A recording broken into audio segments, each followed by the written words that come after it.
Let's go, bring it in, man. Bring it in. Boom.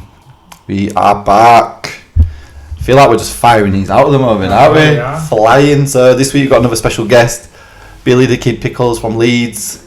How are you doing, Billy? You good? I'm good, mate. How are you? You alright? Yeah, really good. So, do you want to give people a bit of a background where you started boxing? And we're going to get into it. I started when I was 11 years old. I started at Sharky's, ABC. Boxed for Sharky for about 5 or 6 years. Won a few titles for Sharky, to be fair. National, Yorkshire title.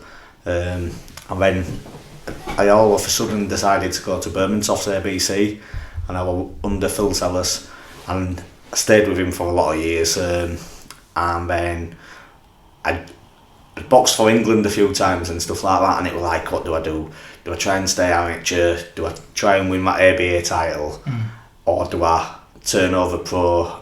And I was like, you know what, I'm going to give it a go. I'm going to give it a shout. Best opportunity to go pro with Mark Bateson, do you know what I mean? I knew him, you trusted him, everything, do you know what I mean? So I'm still with him now. Yeah. When did you turn pro then? 3 years ago, over 3 years ago, yeah. Yeah, so now you're 9-0, right? Yeah. Okay, so that's gone pretty fast at three fights a year. Yeah. Since you turned pro.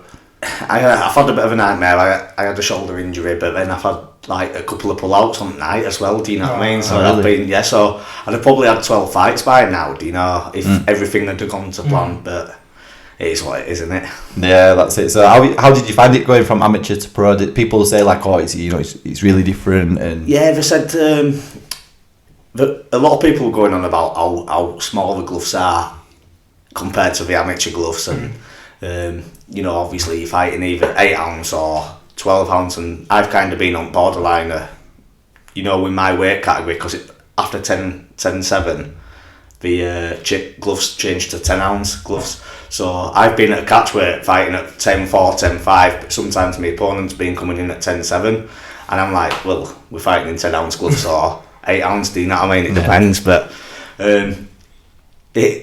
you can feel them shots coming in like when you get caught with them. And with the amateurs as well, we've got like a head guard on, haven't you? Yeah. And then when pro, is there any difference in that? Well, to be fair, like I think for the last few seasons as a senior amateur boxer, they took head guards out, didn't they? So I'd fought a lot of fights without head guards anyway, do you know what I mean? Yeah. So getting up to 9-0, how have you been? Did you have to change your style from the amateurs? Did you have to work on a few different things, or did you just go same style? I've kind of kept the same style. Do you know what I mean? Like to try and keep it nice and sharp. I'm a bit of a boxer. Do you know? So I'd rather try and not get it. Do you know what I mean? And but it's just like as the rounds are getting longer and longer, you try and just pick them punches and just win the round, do you know what I mean? Because you don't want to burn yourself out in like 3 rounds and then you've still got another 3 rounds to go, do you know? So when I went from 4 rounds to 6 rounds, as much as it sounds like it's a big step or a little step, it took them 2 rounds, it's 6 minutes, which is quite a long time when you think about it, fighting. So hopefully when I go to 8 rounds I'll be able to adapt to that as well, do you know what I mean? But we'll just go with flow at the moment. Do you know what? So I didn't have it down, but since you're saying it, going from kind of 4 rounds to 6 rounds to 8 rounds, being a boxer, do you prefer that? You don't have to rush, you can like settle in, and you don't have to feel like you've got to win that first round. Get on the board that's early. the thing, like in amateurs, you've got to go all out, all guns blazing for 3 rounds, do you know what I mean? You lose that first round, you've got to win second and third, and that's it. Whereas now longer rounds are getting there. With pro, like you say, if you do lose a round, you can pull it back. But in amateur, you can't really. Do you know what I mean? It's a bit tough. So I'm enjoying it a lot better. Yeah. So you said you had a bit of a nightmare. Shoulders healing up now. You had surgery on that. Yeah. So one thing we noticed is when we met Mark and when we've been watching kind of from afar is that you guys are not waiting around to fight ever. No. Your schedule's pretty rigid. It's out there. There's shows all the time. So do you know what your plan is for 2020? Like looking forward now? At this moment in time, I haven't spoken to Mark about it yet because I'm just getting back from my shoulder injury. So I probably won't fight till the start of next season, do you know what I mean? Until probably January, February time or whatever. But I'm hoping to go back into a 6-round fight, because that's all. I've fought 2 6-round fights now, do you know what I mean? So hopefully go into a 6-round fight and then see how it goes. But I wouldn't mind trying to get a title shot at something, do you know, eventually end it here or maybe, depends what Mark says really. But that's it though. A couple of wins, get back in there, get that 8 rounds under your belt, and for sure, like your record's going to be even big by then. Like a central area title or an English title, it's 10 rounds, isn't it? So it's not like jumping from 6 to 12. You know, if I get a couple of 8-round fights, you never know if a shot comes and Mark says, "Yeah, we're taking it," I'm taking it. Do you know what I mean? So it's up to Mark really, but you never know. No, that's it. It'd be good to see. Well, you know, unfortunately, Jack had to pull out of his fight, and I think that's not a good thing, but it's a good thing for people to see that you guys in that stable of fighters, you're gonna go and get them big fights. Like we've had fighters coming here and say how frustrated they are that they can't get a fight, and we'd never realised how much that is. Like you guys are training, selling tickets. Like it's a full-time job with another full-time job with it, and people don't appreciate that. Don't see the back of it. No, it's definitely crazy. So you know, hopefully you get out there, get that title fight. It'd be nice, mate, wouldn't it? That would be great. So moving on, we're going to get into some of the topical stuff. So we're in Leeds. We're fresh off the back of Josh's fight last night.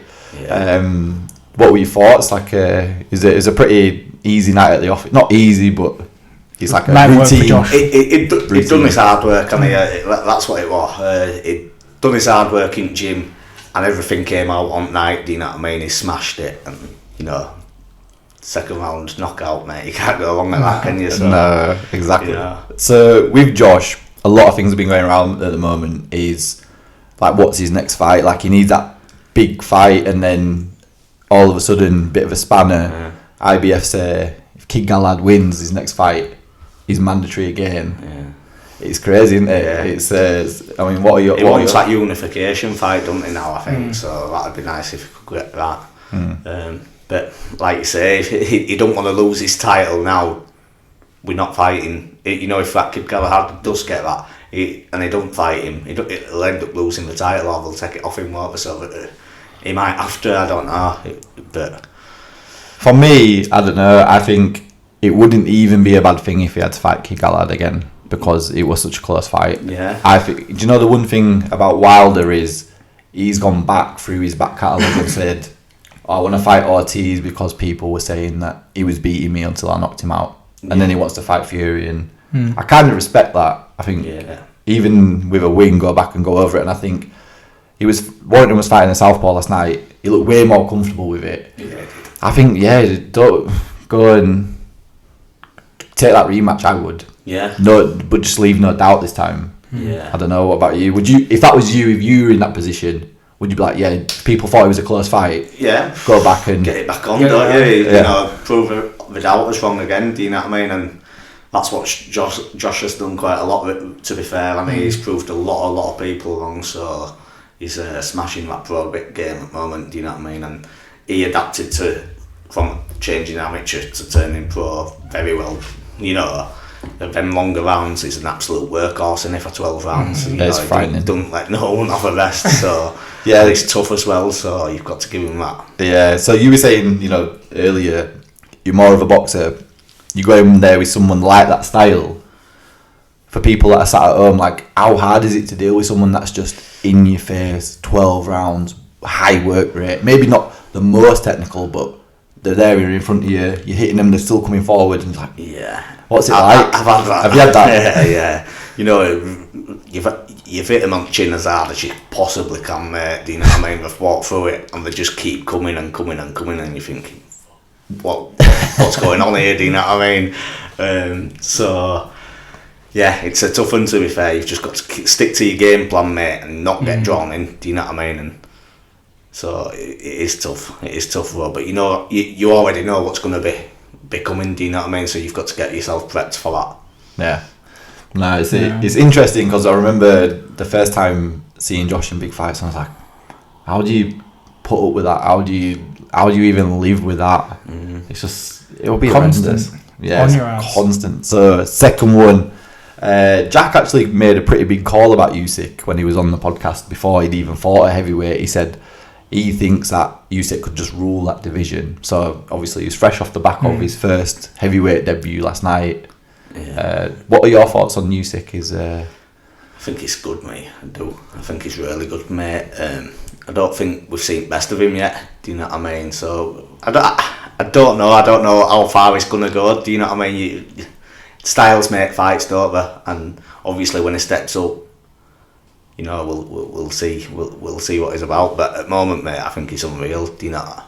Yeah. If he goes in there with someone at heavyweight, next fight, one of the top guys, who would you like to see him in there with? Don't know. I like Fury, mate, as an heavyweight. Do you know what I mean? That's what I like. So I'll probably go for Fury. Yeah. Because he just makes anyone look awful. Yeah, it does, doesn't it? So probably give it to Fury. Give Fury a chance. Yeah. Do you know that we were saying just before the mics turned on? It'd be like the most technical fight. Yeah. Of all time. Yeah. Be interesting to see how Usyk deals with like really big guys. I think that's what I mean. Yeah. Because, like you say, he's not the biggest heavyweight compared to some of them big heavyweights. Do you know what I mean? Like Fury's massive, innit? But you don't know. How does someone like Usyk go and box these big guys? How do you box a bigger man? For people that don't box, like, how do you actually do that? What's the? You've just got to. I'd say, you know, some people might think it's different, but I'd say you'd have to keep it just so sharp, whether or not it's head movement and boom, you know, maybe one punch, boom. Moved, do you know what I mean? And just that little bit sharper than them, do you know what I mean? You've just got to keep it that little bit sharper than them. But it's tough, innit, to box a boxer who's bigger than you, do you know what I mean? Yeah, so that's it. It is a tough one, that. Do you see him staying up there, being in the mix with all the top guys, though? You see him? Yeah, definitely. Mixing it with Joshua, Wilder, yeah, all that sort of stuff. Do you know what? We asked it on on one of the last shows, I can't remember what it was, but after everyone's finished fighting each other in the heavyweight division, who do you think ends up with all the belts? You got Ruiz, AJ, Wilder, Fury, and you might as well throw Usyk in there as well, because I think it's a tough one, mate. I do think it's a tough one. I think it's either Fury or Wilder.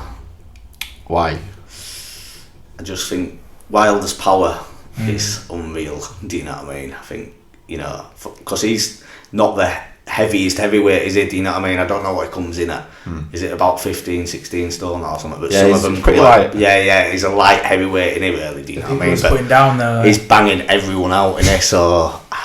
And then he nearly banged Fury out in the last round, and don't get me wrong, he got back up. But because he's done it to him, he might have a little bit more confidence next time round if they do get it on, and he might put it on his toes a little bit more early, do you know what I mean? Rather than... You never know, but... And then Fury, just because he's, you know, so awkward and such a good boxer, so...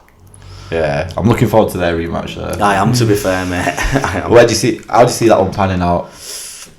I don't know. Like I say, it depends if Wilder gets that big banging early. I think it'll either be a knockout, or they'll go to decisions again, man. Yeah. I think if it goes points, Fury, I think if it goes points, Fury nicks it on points, do you know what I mean? But...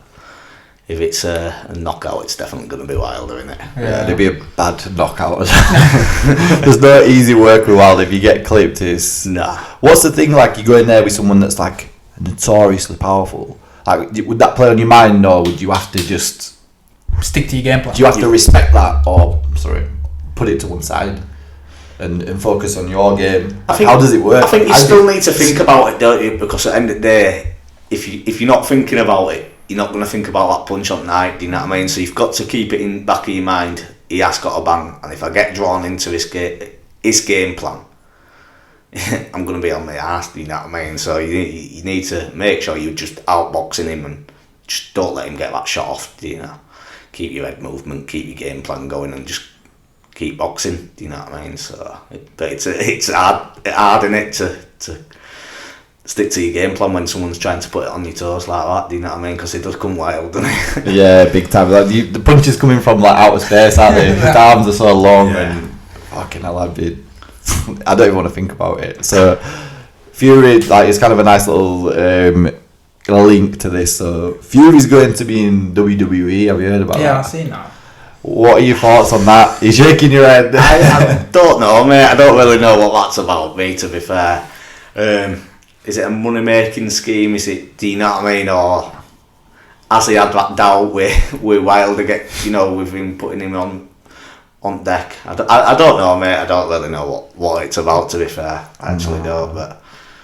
It's strange, man. You know what? It seems to be getting a lot of love in America, man. That's what it is. I think. Yeah, I was thinking, is it just big commercial boost thing? his profile, like, so everyday people know who he is and get his name out there. Yeah, maybe publicity it might be. You don't know, do you? But yeah, there's a lot of stuff going on with boxing, like outside of boxing, like KSI and Logan Paul. Like, what are your thoughts on that? Is it good for boxing? Is it bad for boxing? Do you give a shit? Yeah, I know. To be fair, I don't really know, mate. With that, I don't really know. Yeah, what do you think? Do I think? Do you know what I think? I watched an interview with Eddie Hearn the other day, and basically it's going to be on the Zone, and it's going to guarantee subscribers to boxing. So if you look at it like that, yeah, it's probably a good thing. Bring a few outsiders, might it? Yeah, and the Zone's got some decent fights lined up. They've got AJ Ruiz too, Canelo Kovalev. Yeah, it's pretty decent. I think that'll be a right fight. Canelo Kovalev. Yeah, do you know what? Jumping 2 weight classes. How do you see that one panning now? How do you break it down? Because that's like a big puncher and a great boxer, really. Yeah, but like you say, 2 weight divisions is a lot in it, especially at that weight as well. Do you know? So I don't know. That's another tough one. If you have to put some money on it, man, I'll give you a $5. You got to bang some. As a boxer, I think Canelo's one of the best boxers out there. But to jump up 2 weight divisions, it's tough, innit? I'd like to see Canelo do it. I would like to see him do it.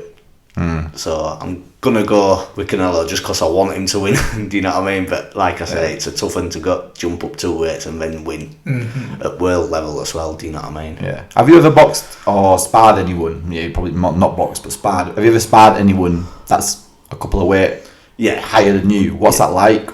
It's more physical. Do you know what I mean? It's just like, after 6 rounds you can be as fit as out, but you do tire out a little bit more just because they might be knocking you with a shoulder and you're trying to push them off, but you're not just pushing your weight off, you're pushing someone like a lot heavier than you off, so you like, and they keep coming forward and putting it on you, but you just drain yourself a little bit. Do you know what I mean? It just tires you out a little bit more than what it would do if you were sparring someone your own weight. So that's what I mean by, like, I think it's going to be tough for Canelo to do that for 12 rounds, do you know what I mean? So, but hopefully he'll just stick to his boxing game. Yeah. Well, Canelo's body punching is ridiculous. And everyone goes on about Kovalev now, or he's weak to the body. Ward kind of found him out, didn't he? Yeah. Over 2 fights, he smashed his body to bits. And in the end, he didn't really want it. Yeah. I don't know if he quit or whatever, but he really didn't want it in the end of that second fight. And then, seeing him against Yard, went in there with no sparring, questionable training. We've been through that on the podcast. I don't know. Yeah. I mean, it's going to be interesting. I think it's a good time to fight Kovalev. Yeah. Yeah, it's like you say, he's been in some tough fights as well, hasn't he? So yeah. So, and like you say, he's been caught out by Ward as well. So yeah, that's it. So we've got some final standard questions of the episode. So what are your top 3 pound for pound? What were your top 3 pound for pound fighter dead or alive? Bloody hell. Got to go Mayweather. Mayweather's for me, man. Is he coming in at number 1 or number 3? Number 1. Number 1, definitely. Calzaghe, number 2. I like Calzaghe. He's been in some good fights. Yeah, really good fights. And number 3, it's got to be Lomachenko, hasn't it? He's got to be in top 3, definitely. He's a beast. Yeah, he's fighting, man. Do you know that was mentioned with Warrington? If Lomachenko goes down, Warrington goes up. They were asking him, like, "Oh, would you take that fight?" I was like, "Yeah, you have to pay me a lot of money, but I'll take it." But why Mayweather? Because Mayweather comes up quite a lot, doesn't he?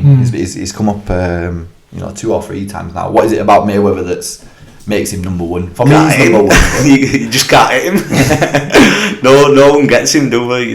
He's just class, mate, and he's beat everyone, hasn't he? Everyone you can think of, he's beat.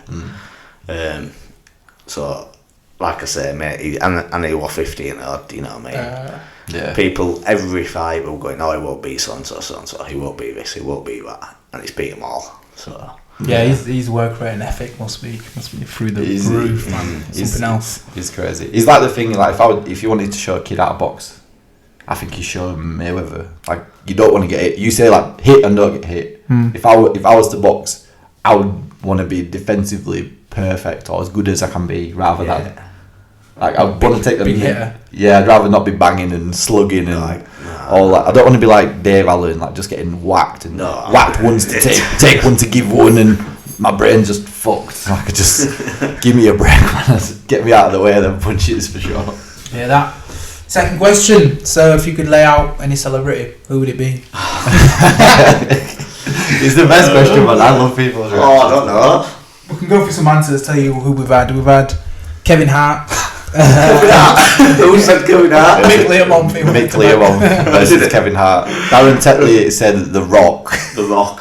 Because, do you know what? Darren took a good spin to it, because he says, you asked me who I want to lay out, and he was like, if I knock The Rock out, I'm a legend. So, you didn't ask me if I could. You asked me if I wanted to. It's like, alright, fair enough. Yeah, it was... Jermaine wanted to bang Boris. Jermaine Springer wanted to fight Boris Johnson. And then we had Smudger and thingy, and they were just after the Love Island boys, weren't they? Yeah, you want the Love Island lot as well. I do. Come get those bastards. We'll have to get someone in here one day. What are you saying then? Anyone? I haven't got no one in mind, like, I don't know, to be fair. I've not even thought about that. You know, we need to start prepping people for these. Yeah, we need to start warning people, because it's a tough one. Put me on the spot with that one. I know, do you know what we do it with everyone. We'll let you off that one then. Alright. Billy, if people want to find you, they want to check out your page, they want to follow you on your social, they want to come to your next fight, where can they go to follow you? On my Instagram, Billy the Kid Pickles, and then on my Facebook, Billy the Kid Pickles. Again, I've got a boxing page on Facebook, so them two. Boom. Yeah, thanks for coming in, man. It's been a fucking pleasure. Yeah. Thanks for having me. No, enjoyed it. Yeah, nice of it. Anytime. Oh.